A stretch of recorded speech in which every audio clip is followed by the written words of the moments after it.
Call meeting to order at this time.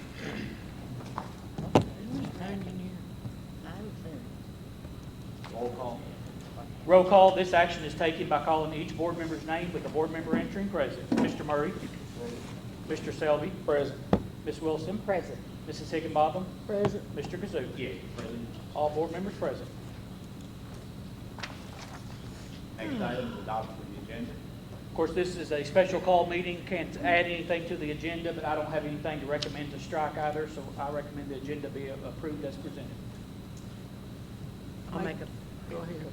I'll second it. I'll make a motion to approve the agenda. I'll second Roll. Mr. Murray. Yes. Mr. Selby. Yes. Ms. Wilson. it. Yes. Ms. Higginbotham. Yes. Mr. Kazoo. Yes. I don't see Mr. Eddie. Next item is public comments. Is there anyone who'd like to make any public comments at this time? If not, we'll move on. Next item is Russell County High School Business Marketing Class Presentation, potential names for Old Area Technology Center. So we are very excited. This is Danielle White's business and marketing class is here with us today. And students, this is a big deal because I don't know that we've ever had a group of students make a presentation to the board regarding a name of a building that will be forevermore on the name of that building. So for generations to come, you all can say, hey, I had a part in that. You know, I helped name that building. The board selected my name. So the idea for today is that we'll listen to the presentations, give the board a little bit of time to think about it, and I think probably at the 18th board meeting later this month is when the board will make the final decision regarding the three presentations. So Ms. White, if you want, I'll turn it over to you, and you can introduce the students. And All right, I actually have three groups. They created three names and three logos for the center.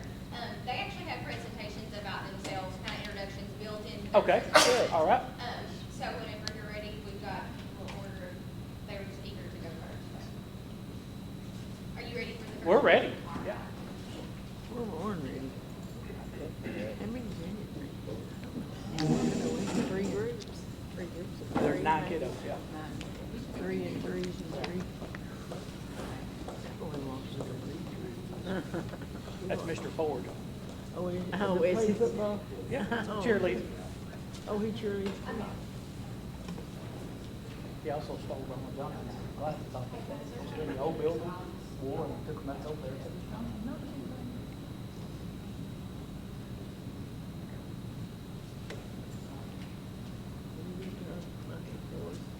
He throws 40.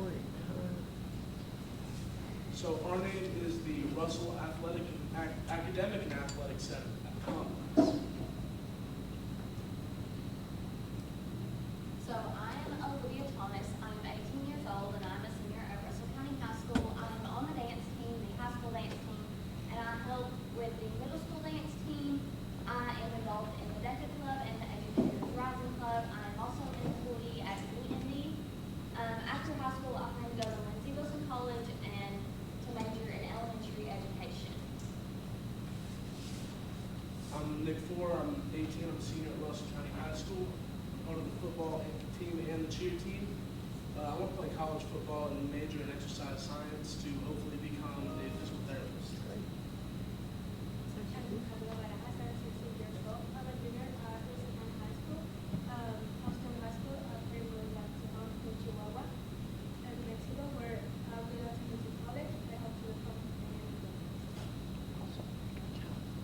So we chose this name and logo because the Russell just represents our county as a whole. The academic, since there will be the gifted and talented and the alternative school in the building, we had to include the academic. The athletic represents the cheer, dancing, and your ROTC that'll be in there. The complex just represents the intricate design of the building, which will make it accessible to anyone and everyone. And then the anchor in our logo, it just represents the strength of our school system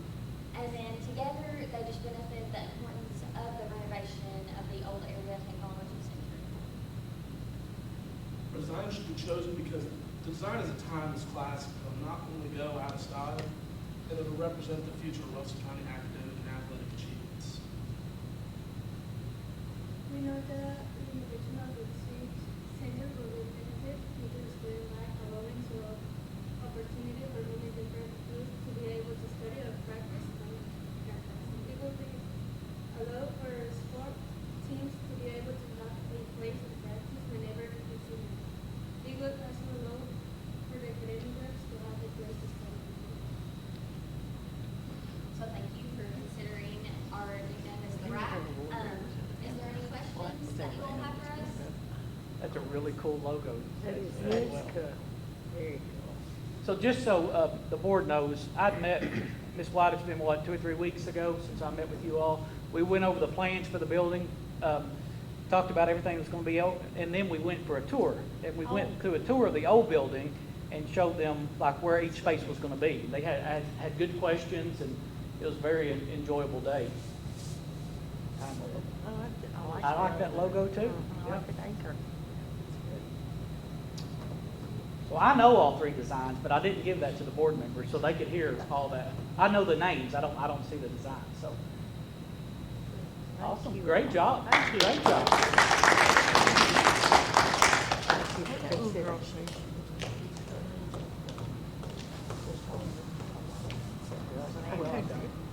I heard it coming along here. I don't think we've ever had a board meeting without Alan. That's what Mr. Kazsuk just said. Well, I don't think we've ever had one. That's a good one too. Great. You know, I was in high school, I thought my name was Kazsuk, but I came up with a building. I mean, how cool is that? Believe I'm on. Where do I So the name we decided on was the Little Laker Academic and Athletic Complex. I'm Levi Morgan. I'm 18 years old. I'm a senior at Russell County High School. I plan to further a career in marketing and get my Bachelor of Science in Sales Marketing at Western Kentucky University. I'm currently employed at Pizza Man. I love DECA, marketing, and programming. And recently I started a hobby of blacksmithing. You are doing marketing this morning for certain. Yep. I'm Trish Favors. I'm 19 years old, and I'm a senior at Forest Smith High School. I plan to pursue a career in real estate and go to Somerset County College for business marketing. I'm involved in DECA and I'm Angela Boyle. I'm 17 years old. I'm a senior at Russell County High School. I plan on pursuing a career in cosmetology, preferably at Campbell University. I'm employed at Subway, and I'm a member of Grand Events. While we chose Laker Academic and Athletic Complex, we chose the Laker part because we are the Lakers, and we take pride in our school and our school teams, and it's a part of who we are. We chose Academic and Athletic Complex because we wanted to make sure we covered everything the building is going to represent, and we wanted to make sure it was a 2MC or friendly. We chose this logo because it's simplistic. It's representative of our Lakers' pride and ability. The bold and outline anchor is just like our bold Lakers who stand out every day. And it's just easy and hard to forget.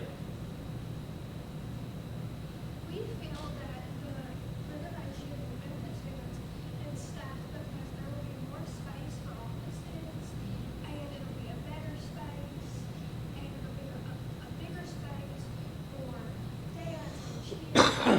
See,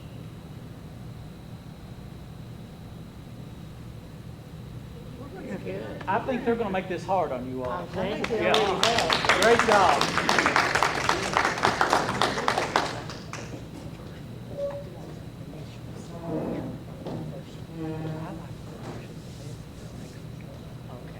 Okay, just a initial, because it's ACE.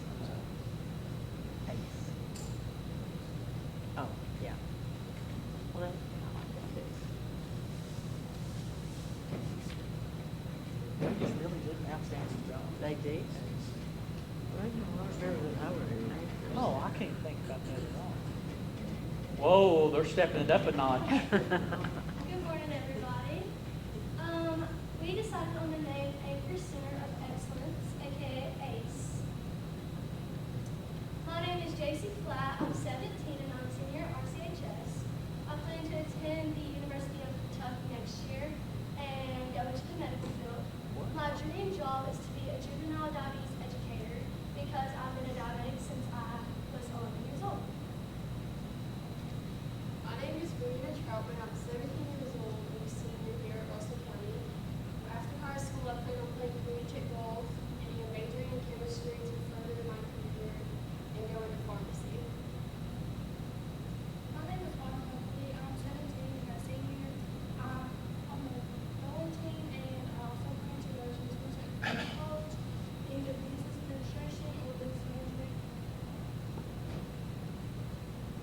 We chose the name Anchor Center of Excellence because the anchor is an essential part of Russell County as a whole, and we went with the rest of the name, Center of Excellence, because it sets the gold standard for all the activities that will take place within the building.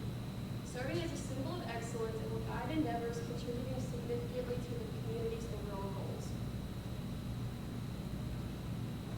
The name Anchor Center of Excellence embodies the essence of the building, resonating with both current and future layers. Our name and logo successfully portray the promise of achievement for the upcoming RCHS students. Please take our name and distinction into consideration when making the choice of which to use. As mentioned before, every detail was thought out and chosen with the intent of making our school the best it can be, while also emphasizing the use of the anchor to further highlight the importance of school spirit and the educational system. Thank you for Great considering. job. I am so thankful I don't have a vote.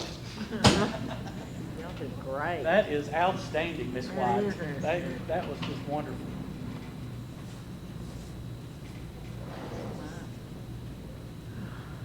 Mr. Smith, sometime you all need help in design of stuff. You've got a lot of options there, a lot of good options.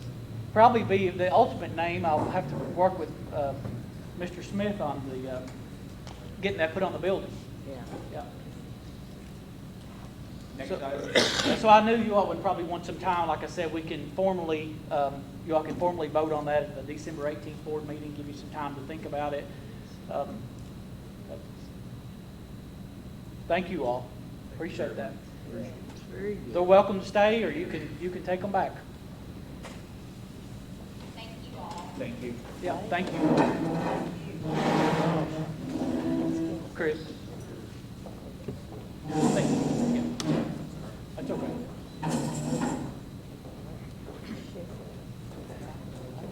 And all jokes aside, that was outstanding. Three wonderful choices. They are. They are I three think we wonderful might as well choices. draw. I don't believe we pick. Well, that person said.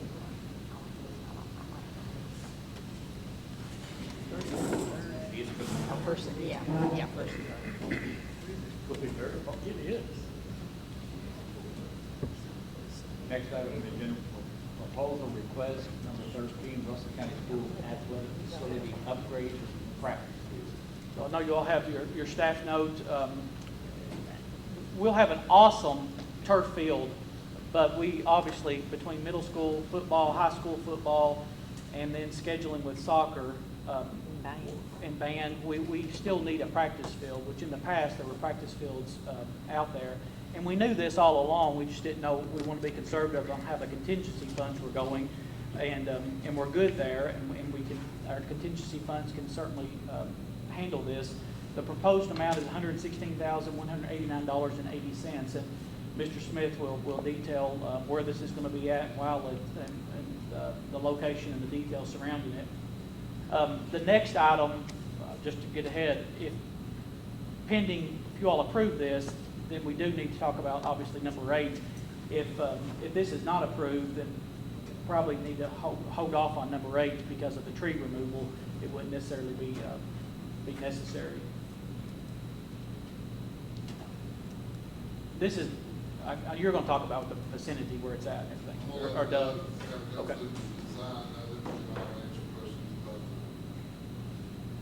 So, the field is located on a ridge that kind of extends to the east from the home bleachers. The visitors' bleachers. The visitors' bleachers are in this area right here. And then this is the high jump pad, and some of the field events are over here. The it's located behind that. It's kind of in the woods that you can see. You know, there was a photo circulating, a great photo of the field with the woods behind it. So this is kind of in the woods. It will be surrounded by woods. And so what we did was we just kind of took advantage of what nature left us. We took the ridge and just flattened it out and basically took some off the top and moved it to the sides. So with minimal, very minimal earthwork, we were able to get a field in. Now, it's important that I talk to you about this particular item. Remember when we were talking earlier, I said all these fields are going to line up with the middle school. When it comes, they're going to line up with the high school, and everything looks really symmetric. And that's become important because of Google Earth and all the drone photos that are taking place now. So we kind of worry about how things are going to look from the sky.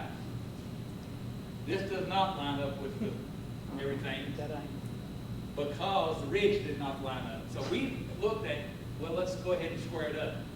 What's going to cost anywhere from $18,000 to $22,000 more to square it up. So I thought we would just leave a little asymmetry in this thing, you know. Yeah. So that's the reason it's not squared up. We just took advantage of what nature gave us for as cheap as possible to create a practice field. We're going to reseed it with a new hybrid bluegrass. All the golf courses are using it. It's a tremendous product, drought resistant, it's wear resistant. It'll be a much better practice field than what they're used to practicing on.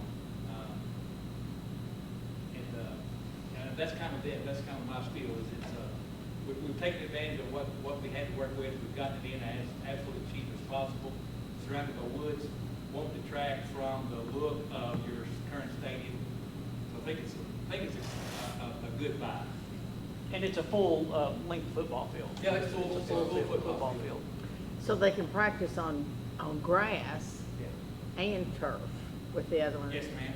And you can also use it, middle school can use it, you know, different teams. You know, if you got soccer going on, you know, it's been going on with the ball and athletics, you never have enough field space or field space because it's always, So if we've got a home soccer game going on in the fall, football can still be out there practicing. You know, there's just the scheduling of everything. this gets you that extra field. If middle school needs to be practicing, high school's practicing or soccer or whatever it is, you've got that space. And of course, you've got a copy of the proposal list there. And that includes all the grading, all the seeding, getting it ready. Of course, this will not be a sprinkler field because we're using that Bermuda grass. It doesn't have to be watered. So this gets you that full-size practice field there adjacent to the district closures. Plus, that gives you enough place for the fans. Multiple entities can use it. You said it had to be watered. No. It does not. No, okay. Because there's no sprinkler system. I was gonna It say, does I didn't not. think it was watered. Correct. It does not. One reason it's kind of time sensitive too, if you want to just talk about mobilization because of the equipment that's here now versus waiting till later. House is on site now, Yeah. they've got equipment here, and, you know, if this is ready to go, they can start moving around the back of the track and get this going. And obviously, one other piece of that Mr. Ford talked about, the logging has to happen first. Yeah. But get that going, once they get the logs out, piles get the stumps out, we'll get all that ready, you'll start mass grading, getting it in the 5 grade, getting it seeded, so. But quite a bit of tree removal. There's several, Yeah. there's several. trees that You want to talk about how the stumps and how we're going to kind of pile up and hide? Yeah, of course, we're kind of trading the logs to get the removals completed, all that, but they're not taking the stumps. So in our proposal, we asked Piles to also include in his cost, grubbing out the stumps. And both sides of this have a fill area where we're taking the ridge top off and we're filling out on the sides. So we're going to dig trenches at the toe of those slopes and hide all the organic material in those trenches outside of the area so that if they were to settle a little bit, we won't affect the field. But we're going to just bury the stumps deep enough. That's the most cost-effective way to get rid of the stumps. It takes months to get them to burn. You start putting them in truck and haul them off, it costs the dirt removal itself. So it's an economical way to get rid of them. It's fairly green. We're turning them back into soil, you know, in 1,000 years or so. And it'll be outside of the field area. So if it settles a little bit, it'll be grass or it'll be wooded area, and we'll just. And we don't think it's going to impact the view, you know, on the No, home it's- side because of the distance and the depth. by turning the field kind of perpendicular to the other field, the amount of trees we have to take out has been reduced. So we will still have some standing timber back there. And it'll be a green looking patch, so it won't, I don't think it will detract from the aesthetic look of the stadium. Danny Ball, on his price that he gave on that, Doug, he said he's gonna look at it and see, and he thought it might be cost effective. Add the road back in there, where he can get his chipper back there, he just chip all his brush, put it under the total slope and stuff, rather than having to dig and pile and stuff. Yes. Yeah, that was part of the process, chipping the small stuff, not the stumps. We're trying to avoid burning anything back there. We don't want to burn anything, we can avoid it. Stay as green as possible. And they had all the unit prices outlined for you all, for your review. Yes. Mr. Smith and Mr. Gooch both reviewed them. If there's an issue that we don't foresee, we have the unit prices to be able to safely negotiate what it might remedial action might be required. And we still I think have Danny's certain done a great money to job on do this. fields. I'm sorry. We still have the money to do Yes, this. we sure do. Yep. Safe. We had, we've spent, of course, 40 you all approved to fix the baseball field issues. We had the earlier one that's almost 40, and then some odds and ends. We're still well within our contingency funds of what's in here. Yeah. It's still within the scope of the project of the funds. There's no additional funds needed from what's already there in the BG1. This will come out of contingency.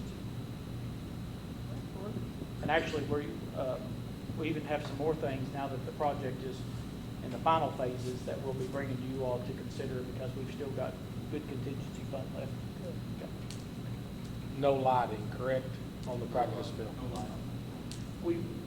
We have thought there are 2 poles, Mr. Selby, on the back side of the visitor bleachers that would give them a lot of lighting here. Yeah, I think the end next to the stadium will probably be lit well enough from the lighting for the high jump pad and the shot. I There's think a the pole, light.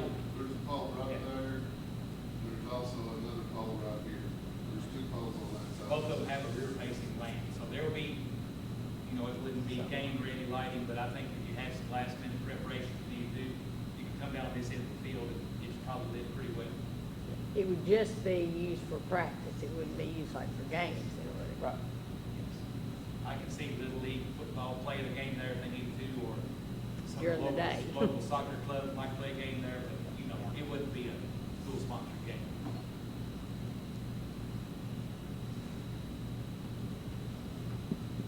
So I recommend approval of the proposal request number 13 for the Russell County Schools Athletic Facility Upgrade Project Practice Field, and authorize Superintendent Ford to complete the change orders.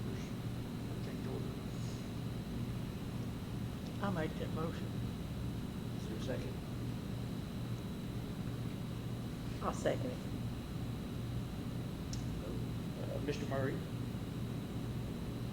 Yes. Mr. Selby, Yes. Ms. Wilson, Yes. Ms. Higginbotham, Yes. Mr. Kazoo. Yes.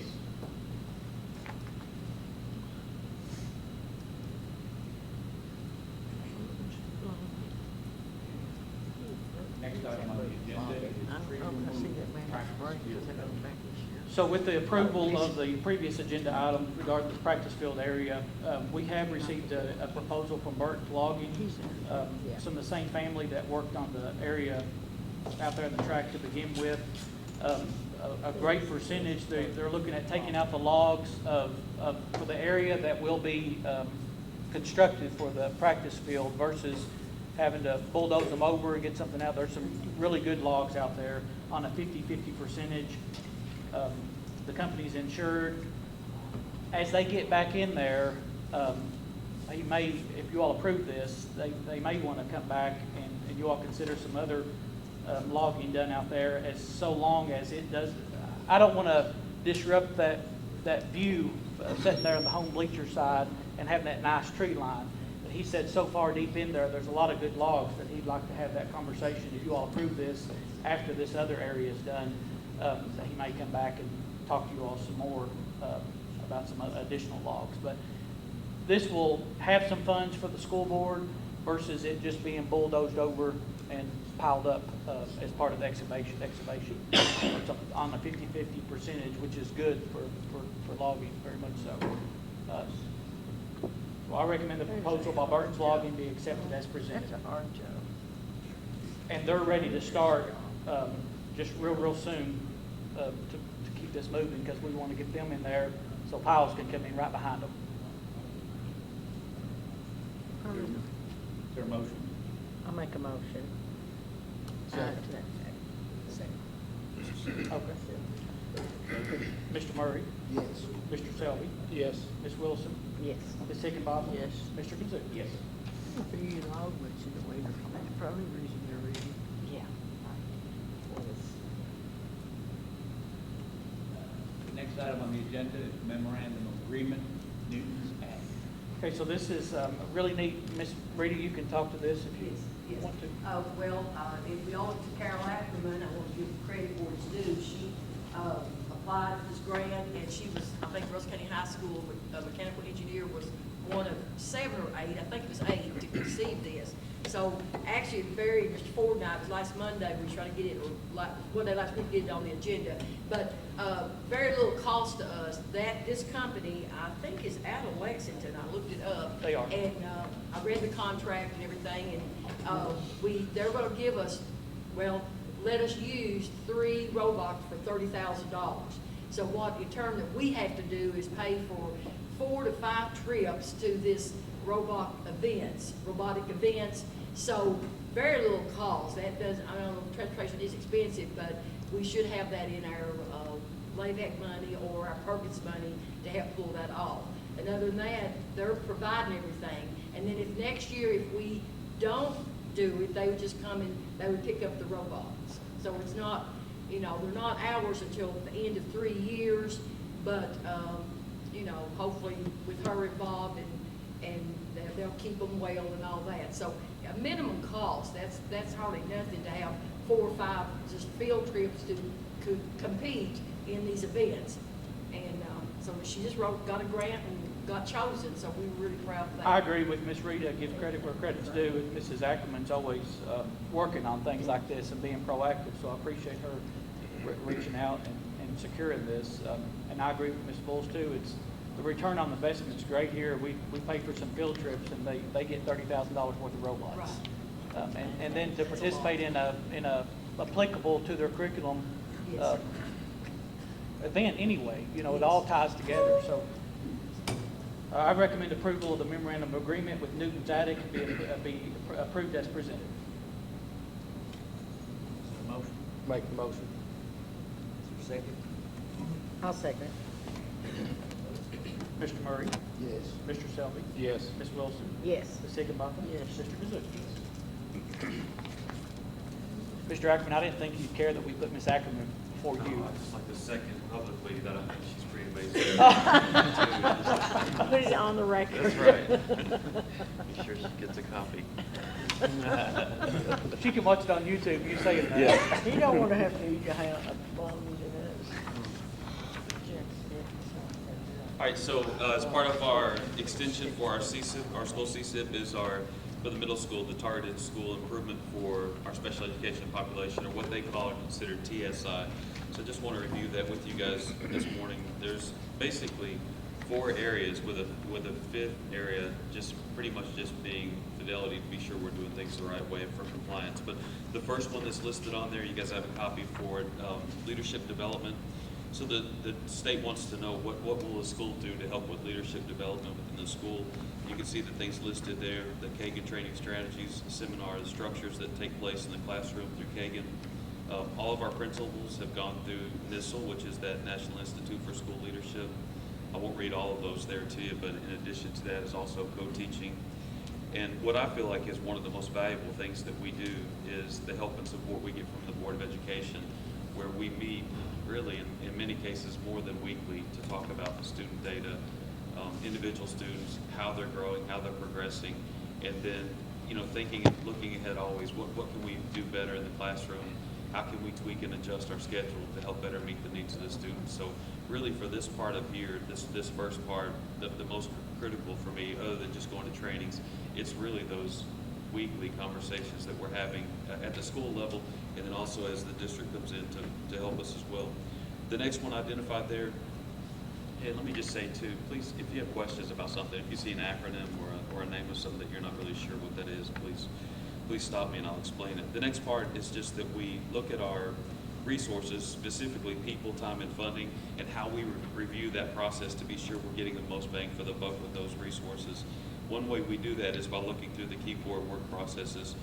The key core work processes is just a format that basically is a checkbox of, hey, you need to be sure you're looking at this part, you need to be sure you're looking at this part, and as you assess what's going in all those areas, are you making the best observations with what you have? So it's just a checklist, official checklist, really, that the state puts out as a good reference model to be sure that things are the way they need to be. Within that, as we go through that process, when we we see review and make updates, we've adjusted our master schedule. We ensure that students receive extra help in the classroom. 2 special education teachers are working with students in Rise Time, which is where students get pulled out at least once every day, work on Tier 3 instruction. What we use for that is ClassWorks, where it's a program individually designed for the student to meet them where they are with math and reading. So to say, if I'm a 7th grade student, I always get 7th grade math and reading help. But if I'm functioning at a 2nd or 3rd grade level, I'm getting that assistance every day for at least 52 minutes. Also, just, as you look at what we're doing and adjustments that we're making, things that we identify that could possibly be other issues or concerns for students that we notice and then try to find ways to improve. One was student engagement. Again, going back to the Kagan structures, that's what we use for that. Tier 3 interventions, we use daily checks with ClassWorks. In terms of tracking student data, weekly progress monitoring, and then in classroom instruction, we're moving more towards a co-teaching model where all the teachers in the classroom have not necessarily an equal role, but an active role. The third one there, we address any additional causes or concerns for students maybe not performing the way they should or to the best level. The one that the state asks us to look at is the culture and climate. When we look at that, we don't feel like that's an issue or a concern with us. We look at the state data, meaning on KSA, when the state gives the state assessment, they give all students a survey independently. We don't know who answers what or any of that, but it was 95% favorable that the students feel cared for, safe, and that they're getting the help that they need. So we don't feel like the students feel like they're being overlooked or not helped. The fourth one there, targeted subgroups of evidence-based instructions. The state wants you to look at evidence. Where are the areas or issues, concerns where students are falling behind reading and math? And we look at SEL and behavior. That's not one that was identified, but we know that's always a concern for us to have an eye out for. So that's why we added SEL, which is social emotional learning and behavior. And then the evidence-based practices that we use to follow through or follow up on that. You see there, What Works Clearinghouse. I just want to mention that really quick. And you say ESSA. ESSA is the Every Student Succeeds Act. That just means by law, any school, whatever curriculum they're using for math or reading or otherwise, they want to be sure that that is a viable curriculum. And so What Works Clearinghouse is a big group of people who vet and look at curriculums from all over the United States and really all over the world. And the federal government just wants to ensure, hey, if we're giving you guys funds, we want to be sure that the curriculum you're using is a viable curriculum. So it has to meet certain standards, and that standard for us is number one, and all the curriculum that we use with and for our students meets that criteria. In addition, you see that we're also tracking the Reading Plus, Con, Map by Excel. We review students weekly. We have check-ins with them. We do a lot of things with them to help encourage them as well. And then from a teacher standpoint, we also use a process called Plan, Do, Study, Act, which is an additional revision for teachers to really look at the way they teach and how collectively we can make adjustments for what's best for students. The fifth component there is not really an actionable step. It's kind of what I mentioned earlier. It's more about compliance. So we list all the curriculum that we're using and have to provide evidence that it matches up with that as level 1 standing. So that's where we are with our plan for TSI. I'll be happy to answer any questions. That's like a good plan. very intentional. Appreciate your work with it, Mr. Ackerman, your team's work. And I know district support has been provided there, so anxious for good things to happen for the kiddos. Thank you all very much. Thanks. I recommend approval of the Russell County Middle School's comprehensive school improvement plan as presented. I'll make the motion. Second. Mr. Murray? Yes. Mr. Selby? Yes. Ms. Wilson? Yes. Mrs. Higginbotham? Yes. Mr. Kazook? Yes. Since Mr. Rooney ain't here, probably ain't got no comments. Next item on the agenda is He public overslept. comments. Is there anyone wanting to make a public comment or speak forward?